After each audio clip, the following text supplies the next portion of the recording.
بسم الله الرحمن الرحیم. د امر بالمعروف و نهی عن المنکر وزارت تیرو دریو کلونو کې تر 100,000 زیاتو ښځو ته د هغوی حقونه ورکړي دي او لا هم په دغه برخه کې ژمنه کړې ده چې موږ له ټولنې څخه هغه ناوړه دودونه ختموو چې د ښځو د حقونو د طلب کېدو سبب جوړیږي. تازه دغه وزارت ویلي دي چې د میراث په برخه کې د 6,000، د مهر په برخه کې د 8,000 او د بد او زورزیاتي په برخه کې د 15,000 ښځو پیښو ته رسېدنه کړې ده او تل هڅه کوو چې د ښځو په وړاندې د هر ډول زورزیاتي مخه ونیول شي. خو بل لوري ته که بیا د نړیوالو اندېښنو او نیوکو ته وګورو، وخت ناوخته د ښځو د حقونو د نقض کېدو خبره کوي. اوس بحث دا دی چې نړۍ واقعا د افغان ښځو د حقونو دعوه کوي او که نه دا هر څه په اسلامي امارت باندې د فشار راوړلو په خاطر بهانې دي. د امر بالمعروف او نهی عن المنکر وزارت دې برخې ته توجه څومره مهمه او ګټوره ده او تر اوسه پورې څومره خپل مسؤلیت ترسره کړی دی. درنو اورېدونکو سلام، ستړی مه شئ. زه حبیب رحمان صافی یم او تاسو د مسیر خپرونه ګورئ. په همدې خپرونه کې راسره د همدغو موضوعاتو د ښه وضاحت لپاره 3 تنه قدرمن میلمانه دي. د دیني عالم او د سیاسي چارو کارپوه حمدالله صمیم او همدارنګه بل سیاسي شنونکی عبداللطیف روحاني او سیاسي شنونکی اسدالله اتل. تاسو ټول د خپرونه کې ښه راغلاست. وایم ستړي مه شئ. صمیم صاحب، بحث به له تاسو را پیل کړو. که په پیل کې دغه په اسلام کې د ښځو حقونو ته راشو، په اسلام کې د ښځې حقوق څه دي؟ بسم الله الرحمن الرحیم. صافی صاحب ته او قدرمنو معززو میلمنو ته او ستاسو د تلویزیون ټولو لیدونکو اوریدونکو ته السلام علیکم ورحمت الله وبرکاته. داسې موضوع ستاسو د امر بالمعروف و نهی عن المنکر د ښځو د حقوقو په باره کې کوم اجراات کړي دي دا ده. نو اولنۍ خبره دا ده چې امر بالمعروف په اسلام کې دا یو دینی فریضه ده او دا خاص تر یو ټولنې پورې نه ده، تر یو چا پورې نه ده، بلکې دا یو داسې اهمه فریضه ده چې لوی خدای جل جلاله ټول انسانان، ټول مسلمانان نر و ښځه مکلف کړي دي. کنتم خیر امة اخرجت للناس تأمرون بالمعروف وتنهون عن المنکر.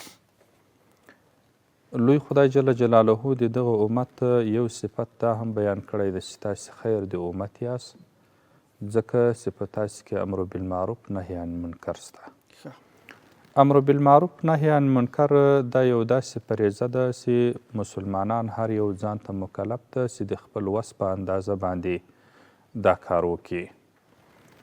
زموږ د فقه کتابو هغه بیا تقسیم کړی په دې باندې ده. یو مبارک حدیث د نبی کریم صلی الله علیه وسلم په دې باره کې راځي: من رأى منكم منکرا فلیغیره بیده فإن لم یستطع فبلسانه فإن لم یستطع فبقلبه وذلک اضعف الایمان. هغه کې بیا تقسیم سوي دي چې امر بالمعروف دی د خپل وس په اندازه باندې هر څوک کوي. یعنې د منکر کار چې وویني، بد کار چې وویني، اول د په لاس باندې منع کوي، یعنې د په زور د منع کوي، او که د زور وس یې نه و په خوله د وینا ورته کوي چې دا کار بد ده، دا کار مه کوه، ستا د دنیا او د آخرت تاوان ده. او که هغه یم په وس نه و پر مشکلات جوړېدو، بیا د په زړه کې له هغه سره کرکه کوي او بندي یې سوي. نبی کریم صلی الله علیه وسلم یو مبارک حدیث کې د امر بالمعروف نهی عن المنکر په امت کې داسې یو مثال ورکوي لکه یو کښتۍ چې په اوبو کې روانه وي او بیا دا کښتۍ 2 منزله وي. پاس منزل کې هم خلک ناست وي، لاندې منزل کې هم خلک ناست وي. اوس د پاس منزل وال چې کله اوبو ته ضرورت پیدا کړي، لاندې منزل ته راکښته کېږي، کښتۍ سره کوي، وایي زه د اوبو خپل ضرورت پر کومه. اوس دغه د لاندې منزل خلک به دی منع کوي له دې کاره، ولې د کښتۍ نسته چې کله اوبه ورسي نو خو بیا یې غرقوي. نو که چیرې دغه لاندې خلک دا سړی منع نه کړي له دغه د کښتۍ له متېدو، نو په دې عذاب کې بیا دوی هم ورسره غرقېږي. امر بالمعروف هم داسې مثال ده. راځو دې ته چې امر بالمعروف د مسلمانانو په ټولنه کې هر هغه معروف کار چې رب کریم ورته ښه ویلي په هغه باندې امر کول دي. هر هغه منکر کار چې شریعت منع ځینې کړی وي له هغه خلک منع کول دي. دا به هر څوک کوي.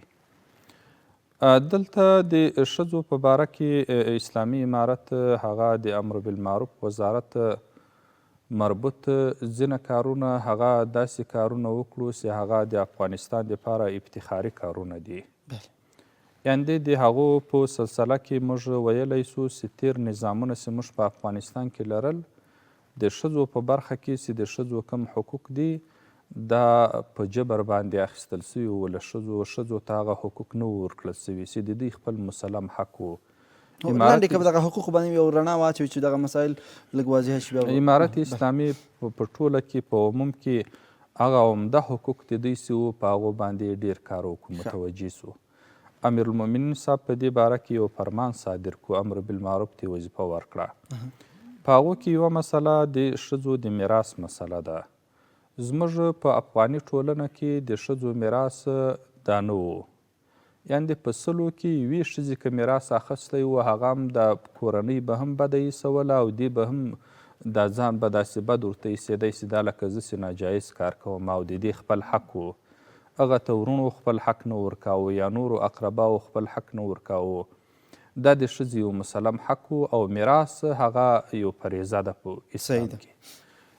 امارت اسلامي د امر بالمعروف وزارت په چوکاټ کې د ښځو دغه حق ثابت مسلم حق دا وصول کو. تاسې به ارقام لرئ چې څونې ارقام تقریبا په زراو باندې د ښځو دا حقوق وصول سوي دي او په داسې حال کې چې په دو حقوقو کې ښځه مظلومه وه دا خپل حق یې نه سوی اخیستی. همدارنګه مهر د ښځې یو مسلم حق ده چې دا به دې ته ورکول کیږي. دغه د مهر په مسله کې ډېر داسې پیښې وي چې هغه ښځې په خپله مهر نه سوی غوښتی او پلار و ورونو یا هغه بل طرف د خاوند به مهر ځینې ګرځولی و.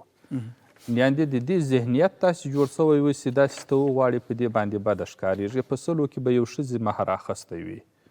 امارت اسلامي د امر بالمعروف وزارت په چوکاټ کې دغه مسلم حق د ښځو هغه تاسې سره ارقام سته، امر بالمعروف وزارت اعلان کړي دي چې په زیات تعداد ارقام د ښځو دغه حق یې اخیستی ده چې دا مسلم حق و په ټولنه کې پاته و. همدارنګه زموږ په افغاني ټولنه کې یو بد دستور و رواج هغه دا و چې ښځې به په بدو کې ورکول کېدې. ورور به بد کړي و، پلار به بد کړي و، ګناهګاره خو هغه و، لیکن یو معصومه مظلومه نجلۍ هغه به په دې بدو کې ورکوله په اجباري توګه بغیر د دې له خوښې. او حال دا ده چې زموږ دین هغه یو لو ښځې ته بالغې ښځې ته د خپل ځان حق ورکړی ده چې ته له چا سره نکاح کوې له چا سره یې نه کوې، دا د دې یو خوښه ده. دا مسلم حق ښځو ته نه ورکول کېدو. امارت اسلامي هغه متوجه سو په اول ځل باندې د امر بالمعروف وزارت په چوکاټ کې د ښځو دا مسلم حق ورته چې ثابت و هغه یې ځینې وصول کو. ښځو ته یو ذهنیت دا ورکړل سو چې تاسې خپل حق غوښتلی سئ، دا ستاسې حق ده، مسلم حق هم ده، دا تاسې غوښتلی سئ، په دې کې نه ګناهګاره یاست او نه په افغاني ټولنه کې دا یو بد عادت ده بلکې دا یو نیک کار ده چې سړی خپل حق وصول کړي.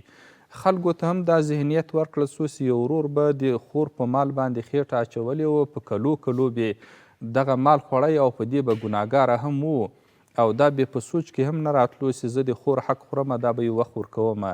دا به بالکل که حق سي نه بلی داسې طرز عمل به کاوه.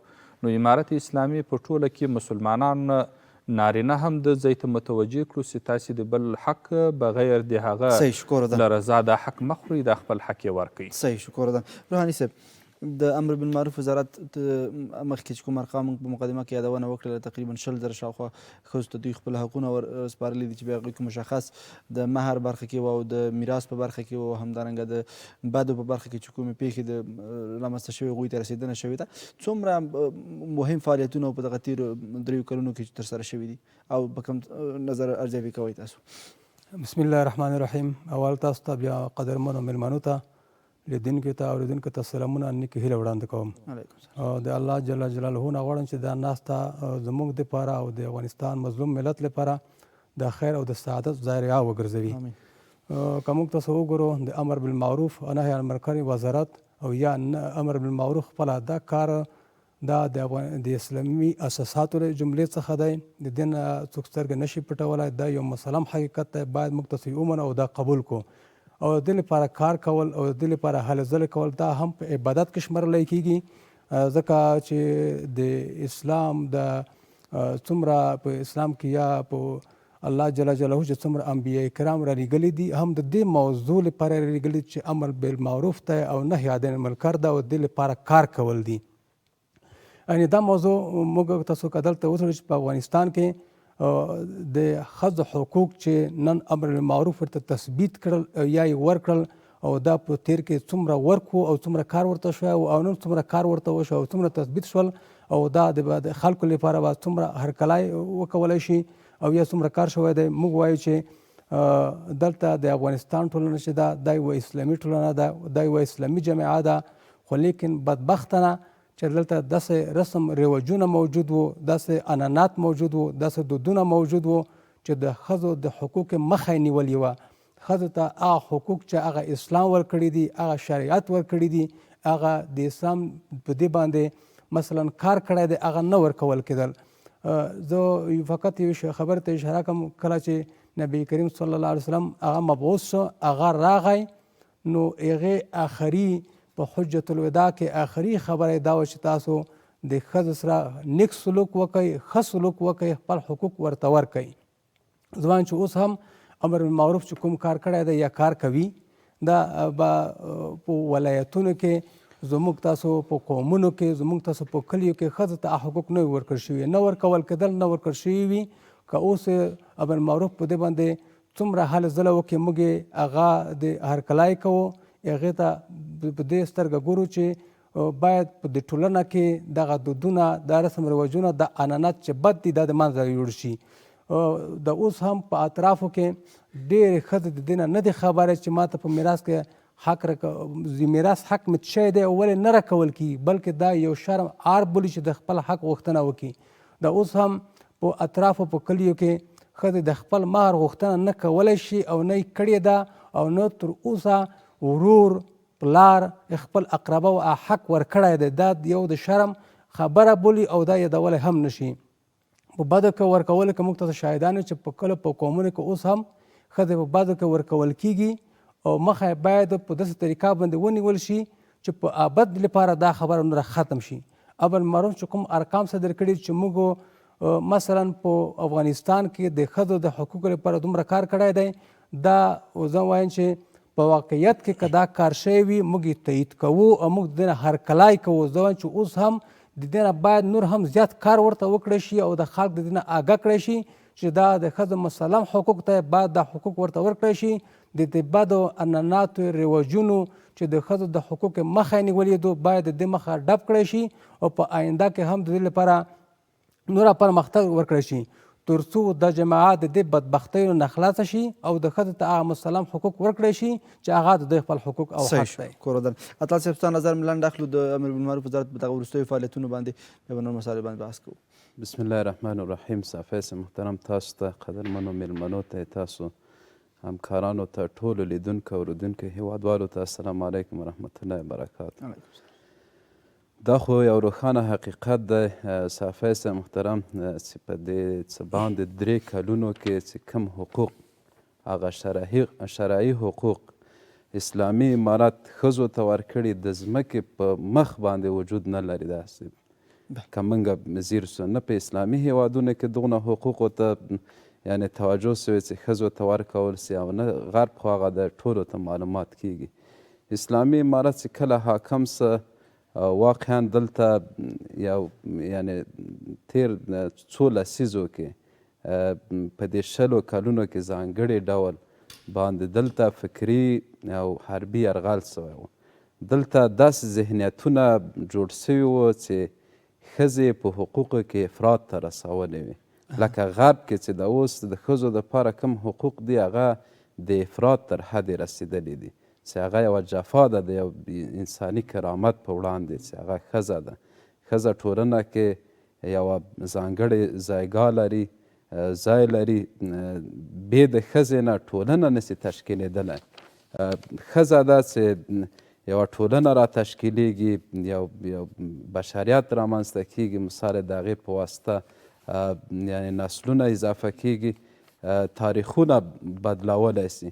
نو اسلامي امارت دا اقدامات ډیر ښه دي، اگر چې ځینو برخو کې ځینې ستونزې شته چې باید رسیدګي ورته نور هم وسي او دا اسانه کار نه دی، وخت ته ضرورت دی.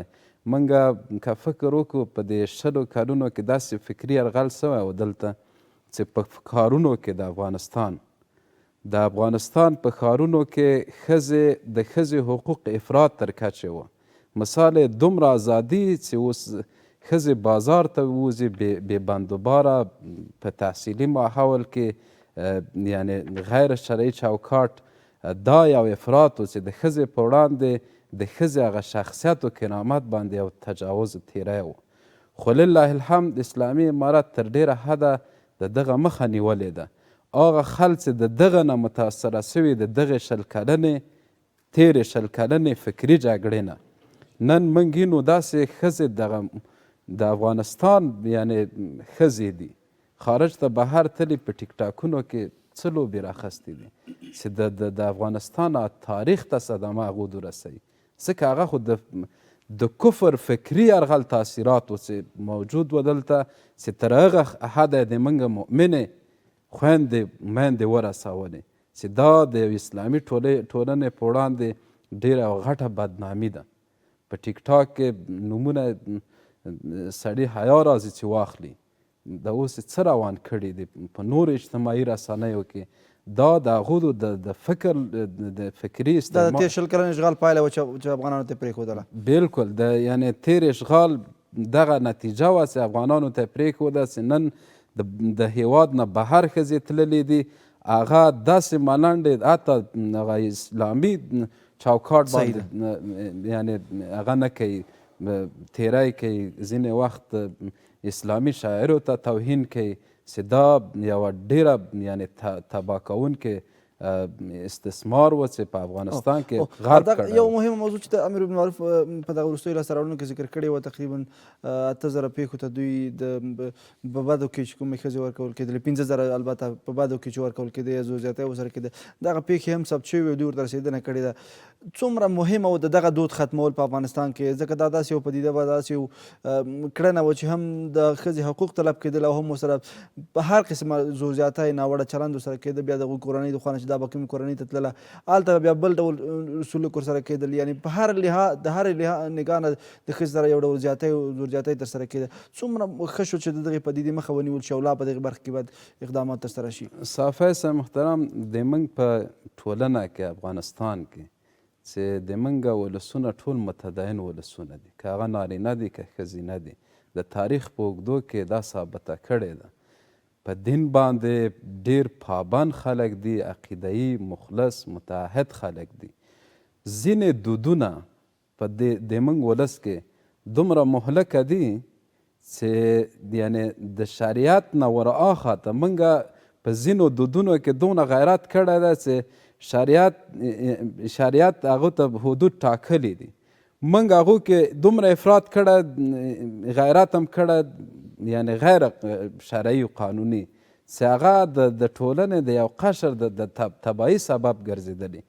اوس ځینې مثال کلو بانډو کې داسې سته دي چې ښځو ته حقوق نه ورکول کېده. مثال شرعي هغه کوم هغه یې چې و حقوق یې چې و میراث و نه پېژانده، چا آګاهي نه وه ورکړې، یعنې دیني تعلیم یې نه و کړی چې دغه نیمګړتیا رامنځته سوې وه. که یوه ښځه دیني تحصیلات ولري، هغه په شرعي علومو باندې سمبال، هغه خامخا د خپل حقوق غوښتلی سي. دا غیرت نه بولي چې دا زه د پلار نه څنګه حقوق وغواړم، یعنې د ورور نه څنګه حقوق یو غیرت ګڼل کېده د شرمه چې هغه دا اوس هم غیرت ځینې د موږ په دیهاتي یعنې سیمو کې دا اوس غیرت ګڼل کېږي یوې ښځې دپاره چې زه څنګه د خپل د پلاره حقوق وغواړم. یا په بدو کې ورکول کېدل غږ به نه شو پورته کولی چې زه هلته بالکل د بدو برخه. اوس بدو کې فکر وکړئ یو سړی چې په بدو کې ورکول کېږي د هغه ژوند به په کم حالت کې دا غیرت د ځان قربانوه د پلار د پلار په وړاندې د ورور په خاطر هماغه مرګ قبلوه په بدو کې دغه غاړه یې ښودله، هلته خو ژوند خامخا خرابوي. نور حقوق و چې هغه نه ورکول کېده، خو اوس اسلامي امارت دغه آګاهي چې دا اوس تقریبا په زرونو ښځو ته حقوق ورکول سوي. دا یو ډېر ښه اقدام دی. د نړۍ په سطحه باندې داسې اقدام نه دی ترسره سوی او نه به ترسره سي. اسلامي امارت دغه پرمختګونه دغه حقوق د ټولو قشر دپاره ورکول لا د اسلامي امارت د پیاوړتیا او تقویه سبب ګرځي. صحیح شو. کور وطن صمیم صاحب، کوم موضوعات مهم دي چې په راتلونکي کې باید د امر بالمعروف وزارت ته توجه وکړي هغه د ښځو په برخه کې تر څو د ښځو هغه ټول حقونه ورته ورسیږي؟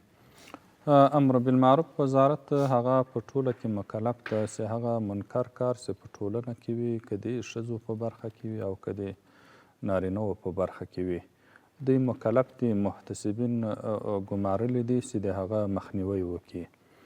البته په طرز و طریقه کې د دوی خپل یو اصول و قانون دی چې په څه طریقه باندې چې خلک هم متنفر نسي او هغه منکر کار په ټولنه کې ختم سي او معروف کار په ټولنه کې هغه عادي سي، خلک ورسره عادت سي. د دې دپاره زما په فکر باندې چې دلته کم وخت کې چې د امریکا اشغال په افغانستان کې و، دا یوازې نظامي اشغال نه و، له دې سره فکري برخه کې هم دوی ډېر کار کړی و په اذهانو باندې. نو ډېرې په افغانانو کې هغه فرهنګ و دستور و رواج چې هغه به د غرب کې رایج و یا به د هغو فرهنګ و دا یې دلته په افغانستان کې پیاده کړي وو او ډېر ځینې داسې خلک چې هغه به له دیني اړخه کمزوري وو، تعلیم بې نه وو، نو هغه په دې شکل باندې اخته سوي دي. ګوري قدرمن میلمه اشاره ورته وکړه دغه په رسنیو کې چې اجتماعي رسنۍ دي یا د ټیک ټاک، په دې کې ځینې داسې شان سته چې د افغانستان ښځه وي او مسلمانه وي، لیکن هغه کړه وړه هغه د دې اعمال هغه داسې وي چې له اسلام سره یو اړخ نه لګوي. دا وجه دا وه چې یو ښځه یو مور چې هغه خپلو اولادو ته به سالمه تربیه ورکوي، هغه به ټولنې ته داسې اولادونه تربیه کوي چې د ټولنې اصلاح ورباندې وسي آینده کې. لیکن یوه مور هغه په اخلاقي طور باندې دونې فاسدیږي چې هغه خپل اولاد څه کوي بلکې د نړۍ انسانانو ته یو داسې تربیه ورکوي چې هغه په غلطه خوا باندې بوځي. همدغه ځای کې صمیم صاحب د امر بالمعروف وزارت ویلي وو چې موږ د ښځینه محتسبینو لپاره یو اداره جوړوو چې ښځینه محتسبین په هغې کې واوسېږي تر څو ښځینهو ته هم دغه د امر بالمعروف پروسه ورسیږي او هغوی هم د دغې اسلام د اصولو او مقرراتو نه آګاه کړي او خبرې کړي. څومره اړتیا ده دغې برخې ته او څومره مهمه ده چې په دغې برخې کې کار وشي؟ دا خو چې اوس لکه څنګه چې د معلمتوب په برخه کې یوه ښځه نسي کولی چې ټول مسایل له نارینه مطرح کړي او ځینې زده یې کړي او له زنانه معلمې کولی شي چې هغه ټول څه چې عادي ضروریات وي هغه ځینې زده کړي. اوس ډېر مسایل هغه د ښځو سره مختص دي، خاص دي له ښځو سره لکه مثلا د حیض مسله ده، د نفاس مسله ده، د استحاضې مسله ده، د عیدې مسله ده، داسې نور دا هغه مسایل دي چې نارینهو ته نه پیښیږي، یوازې ښځو ته پیښیږي. نو ښځه بیا په دې کې حیا کولی سي له نارینه ټول هغه مسایل نسي مطرح کولی. نو یو ښځه چې کله معلمه وي، محتسبه وي او په شرعي چوکاټ کې وي، نو هغه بیا ډېر څه کولی سي چې ښځې په ډېره اسانه طریقه سره پوه کړي او ولې د دوی خوا خپل هم دغه یو تجربه سوي په دې ښه کې. نو په دې باره کې زما په فکر باندې که دا کار دوی کوي نو دا به ښې پایلې ولري، په دې باره کې به ښه کار وسي. راځو دې ته صافی صاحب، د امر بالمعروف کار دا په اسلام کې یو داسې اهم کار ده چې له دې انکار نشي کیدی او نه یو مسلمان د مسلمان په حیث باندې په هغه باندې رد کولی شي چې دا کار باید نه وی سوی، دا ورته جایز نه دی. دلته زموږ ټولنه په فکري لحاظ سره هغه دونې یرغل سوې وه د کافرانو لخوا. اوس ګورئ زموږ په افغانستان کې د بشریت په لحاظ دا یو خپله جغرافیه ده، خپل یې وګړي دي. دلته د خپل دستور و فرهنګ و رواج مطابق د خپل مذهبي دستور مطابق باید د کړنې وکړي. وختی کې چې دلته د امر بالمعروف قانون هغه عملي کیږي په مسلمانه جامعه کې، په خپله جغرافیه کې، په مسلمانانو باندې، لیکن تاسې ګورئ چې هلته په غرب باندې دونې اور بل وي چې په هغه باندې رد کوي. دارنګه زموږ د تعزیرات او د قصاص او د حدودو مسایل دي، دا هغه مسایل دي چې زموږ مؤمن بهي مسایل دي. په دې کې په قرآن شریف کې واضح سوي دي مسلمانانو ته هدایت سوی ده. وخت کې چې په افغانستان کې دا کار کیږي غرب یې مخالفت کوي، نو په ټوله کې زه هم د بشریت په لحاظ سره دا زموږ یو حق ده. لکه څنګه چې په امریکا کې یا په غرب کې یوه ښځه کولی سي چې له ښځې سره ازدواج وکړي، یوه ښځه کولی سي چې هغه له حیوان سره واده وکړي، دا دوی حقوق ورکړي دي. لیکن زموږ په اسلامي ټولنه کې یو ښځه محترم مخلوق ده، هغه داسې محترم ده چې د احترام په خاطر باندې یوه ښځه نشي کولی چې له حیوانه خپل حاجت پوره کړي، ازدواج ورسره وکړي. دا یو غیر اخلاقي ناروا کار ده. نو زه وایم چې موږ دلته چې کوم حقوق اسلام ښځو ته ورکړي دي په افغانستان کې، دا به شاید ډیر متفاوت وي له هغو حقوقو سره چې هغه غرب ورکوي. دلته عامه ذهنیت د افغانانو باید په دې باندې جوړ سي، د مسلمانانو باندې، چې اسلام یو خپل سرحد لري، یو خپل حد لري چې تر هغه حده پورې تیریدل بیا انسان په تجاوز کې راځي، په ګناه کې راځي. ښځو ته ټول حقوق هغه په اسلام کې واضح سوي دي په هغه اندازه باندې چې حتی د ښځې حقوق په خاوند باندې دا لا واضح سوي دي چې په خپل خاوند باندې دا څه حقوق لري. د مور حق واضح سوی ده په اولاد باندې چې دا کم حق لري. حتی د همسایګلوۍ حق لا واضح سوی ده. حتی هغه حقوق چې د یو مسلمان نارینه 2 و 3 و 4 ښځې وي، د هغو د قسامت حق لا واضح سوی ده چې دا به په څه طریقه باندې د دوی حقوق رسوي. نو زه هم اسلام په ټوله برخه کې د ښځې هغه حقوق چې دا اړتیا ورته لري د دې مدني حق وي، هغه یې ټول واضح کړي دي. او امارت اسلامي چونکې له یو اسلامي نظامه پوره نمایندګي کوي، نو هغه به دا ټول حقوق ښځو ته ورسوي. صحیح، شکر ادم. روحاني صاحب، اکثره وخت بهرنیان په افغانستان کې د ښځو د حقونو د نقص ادعاوې کوي او نیوکه کوي. دلته راځي که یو مقایسه وکړو په غرب کې د ښځو د حقونو او په افغانستان کې د ښځو د حقونو، په کوم ځای کې د ښځو لپاره ښه حقونه ورکول شوي دي؟ تاسو وایئ. که موږ تاسو وګورو، زه وایم چې د افغانستان ټولنه د غرب ټولنه دا ډېر فرق سره لري. یا نوره نړیوالې ټولنې چې هغه د ښځو لپاره حقوق غواړي، او یا د افغانستان د ښځو لپاره غږ کوي چې موږ حق ورته غواړو، او یا موږ دلته غږ کوو چې د افغانستان ښځو ته کوم حقوق ورکړل شوي دي دا په کومه لیول کې دي او په کومه اندازه کې دي. دلته که غرب چیغه وایي یا حقوق بشر چیغه وایي یا نور نړیوالو ټولنې د ښځو د حقوقو لپاره چیغه وایي، یا هغه خلک چې هغه د غرب د مفکرینه هغه متاثر شوي دي یا هغه چیغه وایي چې افغانستان ښځو ته حقوق ورکړل شي، او یا نور خلک چې د ښځو د دې لپاره چې په ښځو په سر باندې تجارت وکړي، یوه پروژه واخلي، هغه چیغه وایي چې موږ ښځو ته حقوق ورکوو. دا ډېره لرې خبره ده. که څوک دا غواړي چې په افغانستان کې به د غرب حقوق ښځو ته ورکول کېږي او یا د اروپا حقوق به ښځو ته ورکول کېږي، دا ناممکنه ده. او نه دلته هغه حقوق موږ ورته غواړو، نه د افغانستان ټولنه غواړي، نه هغه ایماندار مسلمان د افغانستان ښځو هغه حقوق غواړي چې هغه د غرب حقوق دي او هغه غرب حقوق ورته غواړي.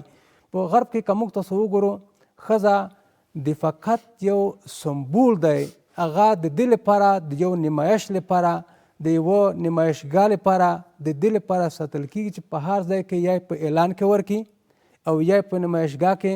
دا په غرب کې که تاسو وګورئ، که په شرق کې وګورئ، که په ټول هغې اروپا کې وګورئ چې هلته د ښځو د حقوقو چیغه ویل کېږي، یعنې د انسانیت د بشریت نه لرې خبره ده. هغه خلک چې هلته اوسېږي، که تاسو د هغې نه پوښتنه وکړئ، ښځو ته په هغه سپکه سترګه باندې کتل کېږي چې څوک په انسانیت کې هم نه شماروي، بلکې یعنې د حیوان په صفت باندې. ځکه که موږ تاسو وګورو، دلته د انسانانو او د حیواناتو فرق په دې باندې دی چې حیوانات چې دي هغه آزاد دي، په هر لیول کې هغې هېڅ سرحد حدود نشته چې هر څه کوي هغه کولی شي، دوی آزاد دي. په غرب کې، په شرق کې، په اروپا کې د ښځو حقوق یا هغه انسانان چې د ښځو د حقوقو لپاره چیغه وایي داسې آزاد دي لکه حیوانات. دا په افغانستان کې چې دي، د افغانستان جماعه هغه یوه اسلامي جماعه ده، یوه دیني جماعه ده. دلته د افغانستان بنیاد په اسلام باندې ایښی شوی دی، د افغانستان تاریخ په اسلام باندې ګواه دی. دلته د ښځو لپاره حدود دي، حق دی چې هغه د دوی عزت دی، د دوی ابرو ده، د دوی هغه مکمله د ځان ساتنه ده چې دلته ورکول کېږي او دلته به ورکولی شوي دي او په دې باندې کار کېږي او د کار روان دی په دې باندې. په هیڅ صورت باندې به په افغانستان کې چې اوس یو اسلامي نظام دی، یو اسلامي امریت دلته امارت موجود دی، د ښځو حقوق به په هغه شکل ورکوي چې کوم اسلام ورکړي دي، کوم صحاباو ورکړي دي، کوم د دوی لپاره په اسلام کې د ښځو د حقوقو لپاره هغه ځای ټاکل شوی دی او یا د ښځو حقوق هلته د دوی لپاره معلوم شوي دي.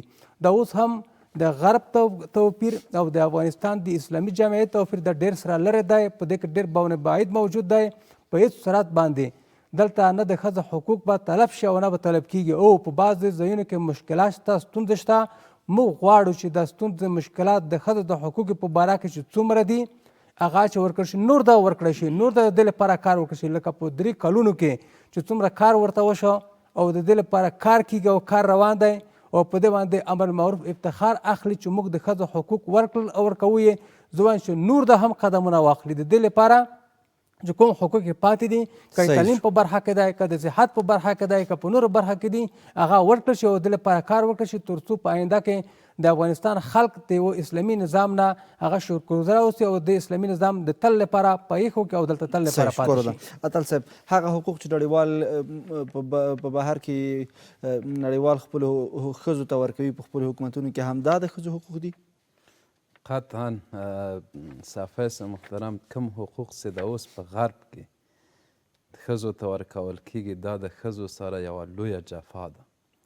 ځکه د ښځې ظرفیت، د ښځې توانایي د دې طاقت نه لري چې هغه 8 ساعته کار وکړي، هغه لاړه شي 8 ساعته کار وکړي، ټولنې ته یو نسل یا وړاندې کړي، د کور کار وکړي، د یعنی جنسي غریزې د اشباع سبب وګرځي. مکمل دغه حقوق هلته ښځې ته دي چې په اصل کې دا د ښځې سره یوه لویه جفا ده.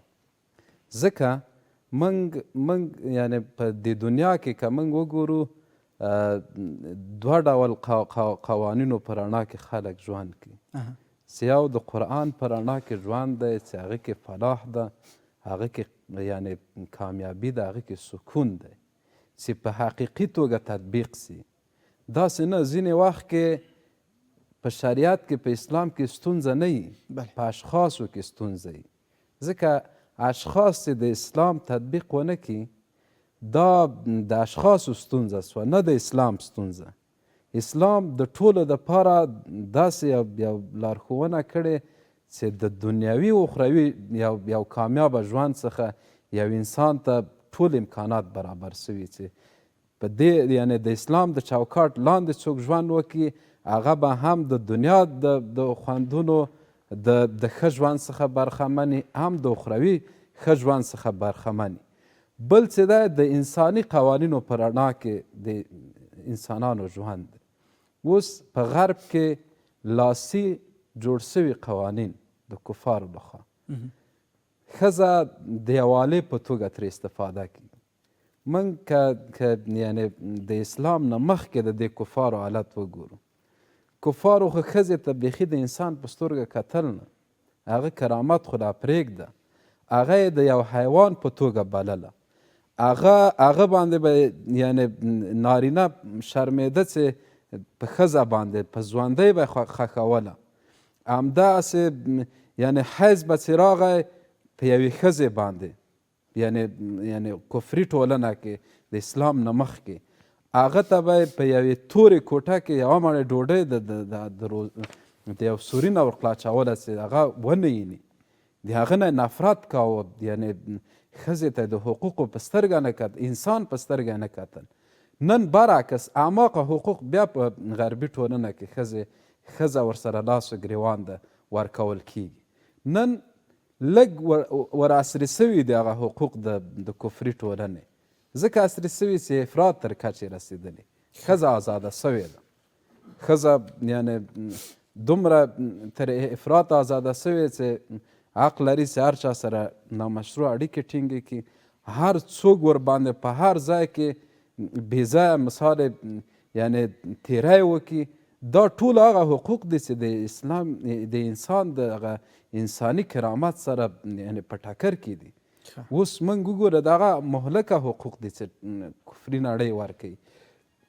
کفري نړۍ د اوس داسې کفري یعنې داسې ښځې شته دي چې نامسلمانې دي په دنیا کې. کفر هغو ته توجه نه کوي، د هغو د نس د مړولو په غم کې نه ده. کفر دا اوس د ما د مؤمنې یعنې میرمنې ښځې په غم کې ده. دا خو پروژه ده. کفر غواړي چې د دغو پروژو په تطبیق سره، د دغو پروژو د عملي کېدو سره یوه مسلمانه مؤمنه میرمن بېعفته کړي، بېعزته کړي، هغه د انساني حقوقو انساني کرامت څخه بې برخې کړي. چې دا موږ عملي یو نو په ټولې دنیا کې چې دغه پروژه کفر ته روانه کړې. کفر که د ښځې حقوقو په وړاندې یعنې غواړي چې موږ ژمنو، کفر غواړي. نو ولې د اوس په ځینو اسلامي هیوادونو کې د موږ ښځې یعنې بې دفاع ښځې شهیدانوي؟ د اوس په غزا کې څه روان دی؟ دا د ښځې حقوق ده. ته ماته د ښځې حقوق راښیې، بلې خانه د ما مؤمنه میرمن یعنې ښځه وزنې، بلې خانه بېعفتکۍ دومره د ازادي تر کچې رسوي چې هغه د حیثیت و دنیا و آخرت یې ورته باکوي. دا خو لویه جفا ده د یو انسان په وړاندې چې هغه په ټولنه کې یو قوي رول لري، هغه حقوق لري. اسلام کې هغه دپاره ډېر قوي حقوق ورکول سوي. یعنې د یوې ښځې د پښو لاندې نبي علیه السلام وایي چې د مور د پښو لاندې جنت دی. بله، چې د یوې ښځې د پښو لاندې جنت واوسېږي. نو ته د کومه ماته حقوق راښیي؟ تا حقوق ټول پایمال کړي. ښځه هر ډول حقوق یې پایمال په دنیا کې. ما ویل چې تر افراط حده رسېدلي دي. نو دا حقوق نه دي، دا یوه یعنې د ښځې ټولنې ته رایستل دي، ازادي تر دې کچې رسول دي چې د یوې نارینه د نامشروع ګټې یعنې د استفادې سبب وګرځي، سوء استفادې سبب وګرځي. یوه ښځه په غربي ټولنه کې دغه د ښځې حقوق. صحیح، شکر ودان. صمیم صاحب، د دې هر څه تر شا د غرب هدف څه شی دی؟ څه غواړي؟ د څه شي په لټه کې دی چې موږ ته هم دغسې فرمایشونه د ښځو د حقونو په برخه کې راکوي، او کوم چې صمیم اتل صاحب ورته اشاره درلودله، او هغه حقوق چې دوی ښځو ته ورکوي، د دې تر شا دوی څه هدف دی؟ ګورې، د غرب اهداف واضح دي. یعنې د هغه ټولنې چې هغه اسلامي نه ده، د هغه اهداف واضح دي د مسلمانانو په وړاندې باندې. غرب چې په ما باندې دلته په افغانستان کې تجاوز د خاورې وکړو، د فرهنګ یې وکړو، چې خاوره زموږ یې نیولې وه، د دوی څه هدف و؟ دوی غوښتو چې دلته دغه خپل فرهنګ چې په امریکا کې د هغه په افغانستان کې رایج کړي. تاسې به دا حال اوس چې دلته بېځینه مؤسسات په کار باندې د دې دپاره اچولي وو چې یو ځوان و یو نجلۍ ته هغه لباس و هغه فیشن ور برابر کړي او په بازار کې وګرځوي چې خلک یې وویني، چې له هغه متاثر سي، د تلویزیون له لارې نشر کړي چې له هغه متاثر سي او هغه لباس واغوندي. په دې باندې به معاش ورکاوه. دا د څه دپاره و؟ غرب په ټوله کې غواړي چې د اسلام په خلاف باندې هغه کارونه وکړي چې هغه په مسلمانانو کې نه وي. له هغې جملې یو کار د ښځو د داسې ازادي ده چې هغه په اسلام کې نشته. مثلا اوس که چیرې ته ښځو ته دا به سبا غرب له تا دا خواهش هم کوي چې ستا ښځه ولې اذان نشي کولی په مسجد کې، ښځه ولې امامت نشي کولی په مسجد کې. اوس دوی د ښځو د کار په باره کې وایي چې د ښځو کار نشته. ګورئ، موږ تاسې دلته په دې افغانستان کې ګرځو، تاسې معلومات وکړئ چې د ښځو د کار جواز دا په جمهوریت کې ډېر اخیستل سوی و که په امارت کې؟ کومو ښځو چې د کار دپاره جوازونه اخیستي وو، د جمهوریت و د امارت فرق شته. اوس هغه جوازونه ورباندې زیات دي. ښځې تجارت کولی شي، په تجارت کې په دې پایبندي نشته، په کار کې په دې باندې پایبندي نشته. تاسې وګورئ، په دې کابل کې ښځې دوکاندارۍ کوي، خپل هغه څه چې عادي ضرورت ورته لري هغه خرڅوي، د یو ماښام ګوله ورباندې برابروي، په دې باندې پایبندي نشته. ښځه تجارت د نبی کریم صلی الله علیه وسلم اولنۍ بیبي حضرت خدیجه هغه تجاره وه، تجارت یې کاوه. لیکن د تجارت دپاره اوس معنا دا نه ده چې سړی به د اسلام له اصولو ووځي. یو ښځه به ورسره بې حیا کېږي، یو ښځه به ورسره بې لوڅه کېږي، یو ښځه به په هغه فرهنګ باندې کار کوي چې هغه د غرب وي. د پردې مسله، د سطر مسله دا یو دیني وجیبه ده د مسلمانې ښځې دپاره، هغه به دا پخپله مراعات کوي. د تعلیم په سلسله کې ګورئ په افغانستان کې موږ ولیدو چې د تعلیم په نامه باندې دوی ښځو ته هغه فرهنګ ورښوی چې هغه د اسلام خلاف و. ډېرې داسې ښځې چې په دغه 20 کلن دور د اشغال کې هغه د نړیوالو یا د غرب د حقوقو په معنا باندې داسې سوي دي چې اوس هغه تقریبا په اسلام کې له ځینو شیانو انکار ته رسېدلی دي. تاسې وګورئ هغه غربپالې ښځې هغه اوس دا نه مني چې په اسلام کې سطر شته. د سر بېشتام په اسلام کې دا سطر دی، که ښکاریو لمونځ یې نه صحیح کېږي. اوس تاسې ښځې وګورئ چې په غربي رسنیو کې افغانانې ښځې دي چې سر یې لوڅ ده لیکن په دې باندې باک نه کوي. زه وایم چې ګورئ په ټوله کې موږ مسلمانان هغه باید له خپله دینه مطالعه ولرو، له خپل دین باید زده کړو چې د ښځې کوم حدود دي په اسلام کې، ښځه تر کومه حده پورې عزت لري په اسلام کې. تاسې ګورئ په اسلامي ټولنه کې د ښځې چې خاوند یې نفقه او د اوسېدو ځای دی په خاوند باندې لازمي دی ورته برابروي وي. چې کله مور وي په اولاد باندې حق شته چې دا شان به ورته برابروي. تاسې وګورئ هلته په غربي ټولنه کې دا شته.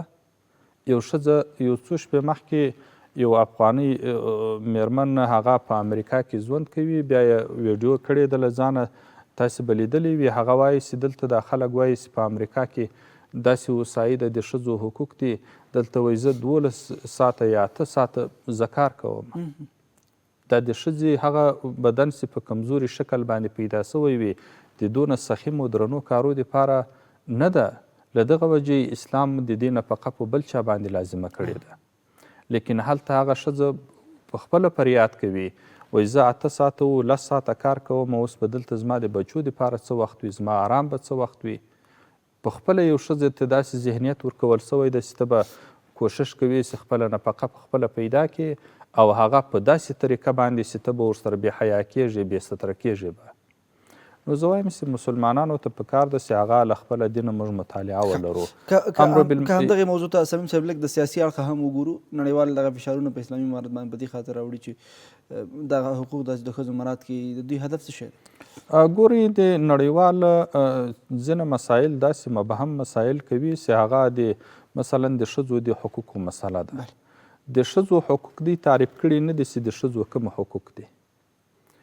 هغه دی په خپله هلته یو ځای د ښځو حقوق نقض کوي. ګورئ په افغانستان کې موږ دغه غربي ټولنه چې دا نن د ښځو د حقوقو ځان ټیکهداران بولي، د دغو شفقت په ښځو باندې موږ ولیدی. دلته ښځې بمبار نه کړې، دلته ښځې په زندانو کې نه وي اچولې. بمبار په جوړه دی اوس هم وژني نه؟ او دا موږ نه همدلته په افغانستان کې موږ تجربه کړو، هم لیدلو. او دا اوس په غزه کې چې دی په فلسطین کې هلته که چیرې تاسې راپورونه وګورئ د قربانیان ډېر ښځې و ماشومان دي. په دې باندې دوی ولې دا بمبار کوي، ولې شهیدانوي، ولې د ژوند ټول حقوق ځینې اخلي؟ نو زه وایم چې دا خبره واضح ده چې د ښځو د حقوقو له مسلې د یو ابزار د فشار جوړ کړی ده چې په هر چا باندې یو پلمه ورته جوړوي، هغو ته دا وایي ستا حقوق بشر نقض کړي دي، د ښځو حقوق دې نقض کړي دي. هغه چې تی نقض کوي دا له تا سره به حساب څوک کوي؟ او بیا په افغانستان کې چې کله اسلامي امارت حاکم سوی ده څه د 3 کاله، په دې کې موږ لیدلی دي، تاسې لیدلی دي چې یو ښځه په زور باندې وژل سوې ده، یو چا مړه کړې ده. تاسې د ښځې اجباري نکاح چې په هغه وخت کې به یو ښځه په زور باندې تیری ورباندې کېدی، د دې دپاره بې اډې برابرې کړې وې، ځایونه بې برابر کړي وو. اوس هغه څه هر څه ختم سوي دي. یو ښځه په آزاد شکل باندې چې د هغې به خپل موبایل په اختیار کې نه و چې راوبوته له لاسه بې ځینې کښی، اوس هغه ښځې د امن په فضا کې په افغانستان کې ګرځي. نو زه وایم چې غرب هغه خپل اهداف لري، په عقیدوي لحاظ سره د خپلو اهدافو ته ځان رسوي. موږ ته پکار دا ده چې موږ د بل چا د لومو ښکار نه سو. موږ افغانان یو، مسلمانان یو، خپل ارزښتونه لرو، خپل منافع لرو. زموږ مسلمانان صحیح. افغانان باید هغه څه وکړي چې هغه د افغانستان اسلامي ټولنه ایجابوي، هغه څه باید وکړي. صحیح، شکر ودان. روحاني صاحب، نړیوال یو باور دا دی چې نړیوال په دې هڅه کې دي چې دغه فکر چې اسلامي امارت اوس د ښځو د حقونو په برخه کې لري چې دوی ته دغه خپل حقوق ورکړي، د دوی دغه فشار او افشاري په دې په خاطر دا چې د اسلامي امارت دغه فکر کې بدلون راولي، هڅه کوي چې هغه خپل افکار په دې باندې تطبیق کړي دلته، او هغه خپل حقوق چې دوی ښځو ته ورکوي هغه دلته هم ښځو ته ورکړل شي. فکر کوئ چې دوی په دغه خپله هڅه کې کامیابیږي او که د اسلامي امارت دریځ دومره پیاوړی دی چې خپل دغه دریځ او خپل دغه پرېکړه به نړیوالو ته هم رسوي، نورو اسلامي هیوادونو کې به پلي شي؟ که موږ تاسو تیر تاریخ ته وګورو یا اوس ورته وګورو، نړیوال یا غربي ټولنه یا کفري ټولنه هر وخت په هر ځای کې خپل اهداف ولري او خپل شوم اهداف ته د رسیدو لپاره یوه بنا جوړوي، د هغې لپاره یوه پلمه جوړوي. په هیڅ صورت به غرب یا نړیواله ټولنه چې دوی څومره فشارونه استعمال کړي د دې لپاره چې افغانستان کې د ښځو حقوق نه دي ورکړل شوي یا نه ورکول کېږي، یا دوی د دې لپاره چیغه وایي چې موږ د ښځو حقوقو لپاره کار کوو. زه وایم چې دا د افغانستان ملت معلومه خبره ده، د دوی حقوق هم ورته معلوم دي، د دوی کړنه ورته معلومه دي، د دوی اصلیت هم ورته معلوم دی. اوس دنیا یا افغانستان خلک په دې په فکر کې دي چې هغه نړیواله ټولنه چې کوم اهداف لري په افغانستان کې د هغې ته د لاسته راوړلو لپاره د فشار به استعمال کړي، په هیڅ صورت باندې به دوی په دې فشار باندې نه به کامیاب شي او نه به خپل هدف ته ورسیږي. زه وایم چې د افغانستان خلک نړیوال په دې وپېژندل چې دوی ولې د افغانستان د ښځې د موضوع دومره سخته راخیستې دي، ولې د موضوع دومره کلکه نیولې ده. آیا په دنیا کې نور ښځې نشته؟ آیا په دنیا کې نور ملکونه نشته؟ آیا په دنیا کې نور نظامونه نشته؟ د ښځو حقوق چې هلته نقض کړي دي، د موږ بار بار د خبره یادوو. ستاسو ځواب څه دی همدغې پوښتنې ته؟ زه وایم چې دا نړیوال دي چې د ښځو حقوق یې تلف کړي دي، دا نړیوال دي چې د ښځو حقوق یې نه دي ورکړي، دا نړیوال دي چې د ښځو د حقوق یې مخه نیولې ده، او دا کار اوس هم روان دی. د اوس مثلا زه په سوریه کې وایم، په عراق کې، یا مثلا موږ تاسو یې ګورو چې بمبار چې روان دی، هغه اور چې روان دی چې هلته ښځه شهیدانه کېږي، ښځه قتل کېږي، دا هلته نړیوال نه دی موجود. دا هغه نړیوال دی چې د نن د افغانستان د ښځو د حقوقو لپاره چیغه وایي، هلته هغه بمبار کوي، یا روسیه بمبار کوي، یا امریکا بمبار کوي، یا نور هغه هیوادونه چې خپل اهداف لري هغه بمبار کوي. هلته فقط ښځې او ماشومان پکې طلب کېږي. زه وایم چې دوی د افغانستان د ښځو لپاره که هغه حقوق غواړي، چې ما مخکې دا خبره یاد کړه چې هغه غرب یې ورکوي، په هېڅ صورت باندې به نه کامیاب شي او نه ورکول کېږي، او نه د افغانستان اسلامي ټولنه او امارت دې ته لیوالتیا لري او نه دې ته تیار دي چې هغه حقوق ورکړي چې غرب یې ورته غواړي. او اسلامي حقوق هم ورکوي، د اسلامي حقوق لپاره متعهد پاتې شوي یو، پاتې کېږو ورته، ورکوو یې، خو غرب کوم حقوق چې غواړي هغه نه ورکول کېږي، نه ورته تیار دي. زه وایم چې د غرب حقوق هغه د اسلام سره په ټکر کې دي، هغه د افغانستان د دود او د دستور سره په ټکر کې دي، او هغه د افغانستان د اسلامي امارت د خپلې پالیسۍ سره په ټکر کې دي چې هغه اسلامي پالیسي ده، او د افغانستان لپاره په دې شکل تیاره شوې ده چې هغه د افغانستان خلک پکې شریک دي، او هغه پالیسي به د دې لپاره عملي کېږي تر څو هغه ته ټول حقوق ورکړل شي. زه وایم چې نور هم نړیوال ټولنه باید په دې باندې پوه شي چې دلته تاسو مخکې هم اوس هم چې څومره فشارونه راوړل هېڅ هم ونه کړل. زه وایم چې د افغانستان هغه خلک دي چې هغه د فشار الې ته نه تسلیم شوي دي او نه به تسلیم شي. هر هغه څوک چې دلته راځي، که مثلا که اوس وي، که تېر وي، که په آینده کې وي، دلته په افغانستاني اسلامي ټولنه باندې په زور باندې هېڅ کله هغه څوک خپل قانون نشي عملي کولی. روسان راغلل، دلته کور کلی ډوډۍ غوښتل، هغه یې خاورې شول، لاړل. انګریزان راغلي وو، همدغسې خاورې شول. امریکایان راغلي وو، د غرب دیموکراسي دلته پلي کوله. د غرب دیموکراسي هغه یعنې دیموکراسي چې د اسلام سره 100% په ضد کوه، د اسلام سره په ټکر کوه، نه چا ورسره قبوله کړه، نه چا ورکړه. او هغه غربي دیموکراسي که دوی بیا دلته راولي، صحیح ده، وایم چې په زور باندې به شي، خو دوی به هېڅ کله دلته نه د آرام شپه تېره کړي، او نه به دلته آرام وکړي، او نه به هغه خپل اهدافو ته ورسېږي چې دوی کوم هدف هلته ټاکلی دی. کور ودان، ډېره زیاته مننه. اتل صاحب، د خپرونې وروستۍ پوښتنه کوو، به خپرونه به همدې پوښتنې سره راټولوو. د اسلامي امارت د امر بالمعروف او نهي عن المنکر وزارت نور مهمې کړنې باید څه وي چې د ښځو په برخه کې یې ترسره کړي، همدارنګه د افغان ولس په برخه کې ترسره کړي، تر څو دغې ټولنې ته رفاه او ارامي ورکړل شي؟ اول خو د شکر ځای ده چې د موږ ټولنه سوچه اسلامي ټولنه ده. زموږ په هر کور کې امر بالمعروف روزانه ترسره کیږي. دا باید موږ په یاد ولرو. ځکه یو لور ته پلار خامخا وایي چې بې ځایه ونه ګرځي، مونځ اودس به دې پر وخت کوي. یو زوی ته همداسې لارښوونه کوي، په درسونو کې د کوشش او هڅې ورته وایي چې تاسو هڅه وکړئ، کوشش وکړئ چې یو داسې شخصیت دسکه جوړ سي چې ټولنې ته خلکو ته مو خیر ورسیږي نه شر، چې دا د موږ ټولنه کې معمول ده. یعنې په ډېرو کورونو کې به روزانه دغه کړنه ترسره کېږي چې دا د اسلام لارښوونه ده. نو امر بالمعروف یعنې د هیواد په سطحه دا مسؤلیت لري چې په ډېره احسنه توګه د افغانستان کې ډېر سخت انقلابونه تیر سوي، دا ډېر متدین خلک دي، دا ډېر میړني غیرتي مجاهدین خلک دي. د نړۍ یعنې هغه ښکراورې امپراتورۍ راڅملولې دي، بیا یې هم راڅملوي که یعنې په بد نیت دلته څوک وګوري. په ښه نیت د ټولې نړۍ سره دا ولسونه تعاملات غواړي، ښه ورسره غاړي چې ویې لري، روابط ورسره غاړي. خو په بد نیت که دلته کومې نړۍ مثال تجاوز کړی دی، بیرته جواب اخیستی دی. خو لله الحمد د امر بالمعروف دغه اصل ته په پام کې یعنې ډېر ښه سلوک کړی د خلکو سره. یعنې دغه کم دعوت چې دی، کم یعنې په ښو امر دی، دا یو ټولنه ثبات ته رسوي، تقویه کوي، دغه نظام قوي کوي، ولسونه عقیدوي او فکري جوړوي. د منکراتو نه نهیه او په ښو باندې امر د ټولو مسؤلیت ده، یوازې د امر بالمعروف پورې مختص هم نه دی. هر مسلمان دا واجبه او فریضه ده چې په نیکو عمل وکړي، د بدو نهیه وکړي، ټولنه به فلاح ته ورسیږي، هم به د دنیا هم به اخروي بریاونه مسلمانان. ډېره زیاته مننه درنو مېلمنو چې زموږ بلنه مو سټوډیو ته راغلل. کور مو ودان. درنو لیدونکو له تاسو هم ډېرې مننه چې خپرونه مرسته تر پای وکړه. تر بیا هم په لوی رب سپارم. پاک الله مو مل شه.